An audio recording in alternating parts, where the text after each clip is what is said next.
भारत में इस वक्त गैस और तेल को लेकर जो हाहाकार मचा है, क्या वो केवल एक अस्थायी समस्या है या फिर ये एक ऐसे लंबे बहरान यानी संकट की शुरुआत है जिसे हमें आने वाले कई महीनों तक झेलना पड़ेगा। प्रधानमंत्री नरेंद्र मोदी ने संसद में देश को संबोधित करते हुए जो चेतावनी दी है, उसने पूरे देश को चिंता में डाल दिया है। आज की स्पेशल रिपोर्ट में हम विश्लेषण करेंगे कि आखिर क्यों ईरान और इजराइल की जंग का खामियाजा भारतीय रसोई और सड़कों को भुगतना पड़ रहा है। पीएम मोदी की चेतावनी, तैयार रहें। प्रधानमंत्री नरेंद्र मोदी ने संसद में अपने 24 मिनट के भाषण के दौरान देश को साफ शब्दों में आगाह किया। उन्होंने कहा कि पश्चिम एशिया यानी मिडिल ईस्ट में जारी संघर्ष का असर लंबे समय तक रहने की आशंका है। पीएम ने इस संकट की तुलना कोरोना काल की चुनौतियों से की और देशवासियों से एकजुटता, धैर्य और संयम बरतने की अपील की। लेकिन इस भाषण में एक बात खली, वो थी उम्मीद की कमी।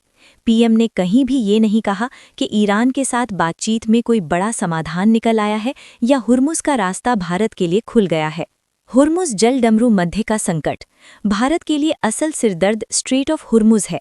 आपको बता दें कि भारत अपनी ज़रूरत का लगभग 60% कच्चा तेल और 95% एलपीजी गैस इसी रास्ते से आयात करता है। ईरान और इजराइल के बीच जारी तनाव के कारण ये रास्ता बाधित है। आंकड़े डराने वाले हैं। अंतर्राष्ट्रीय बाजार में कच्चे तेल की कीमतें $126 प्रति बैरल तक पहुंच गई हैं, जबकि रुपया डॉलर के मुकाबले रिकॉर्ड निचले स्तर ₹93 के पार जा गिरा है। ज़मीनी हकीकत और महंगाई की मार देश के कई हिस्सों में पेट्रोल पंपों पर लंबी कतारें लगी हैं। सोशल मीडिया पर ऐसी तस्वीरें वायरल हो रही हैं जहां लोग गैस न मिलने के कारण लकड़ी के चूल्हों पर खाना बनाने को मजबूर हैं। खबरें तो यहां तक हैं कि आने वाले दिनों में एलपीजी सिलेंडर की मात्रा और कीमतों में बड़ा बदलाव देखने को मिल सकता है। जानकारों का मानना है कि राज्यों में होने वाले चुनावों के कारण सरकार ने अभी कीमतों को पूरी तरह नहीं बढ़ाया है, लेकिन चुनाव खत्म होते ही महंगाई का एक बड़ा धमाका हो सकता है। कूटनीतिक विफलता या मजबूरी, यहाँ एक बड़ा सवाल भारत की विदेश नीति पर खड़ा हो रहा है।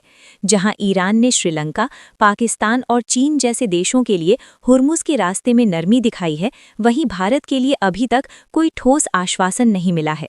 श्रीलंका के राजदूत का बयान वायरल है कि ईरान श्रीलंका को संकट में नहीं देख सकता। तो फिर भारत के लिए ईरान का रुख कड़ा क्यों है? विपक्ष के नेता राहुल गांधी ने इसे एनर्जी सिक्योरिटी के साथ समझौता करार दिया है। उन्होंने आरोप लगाया कि सरकार की गलत नीतियों के कारण भारत की ऊर्जा सुरक्षा आज खतरे में है। ईरान के विदेश मंत्री अब्बास सिरागची ने साफ कर दिया है कि वे अमेरिका या इजराइल के दबाव में नहीं आएंगे, यानी हुर्मुज़ का संकट जल्दी खत्म होने वाला नहीं है।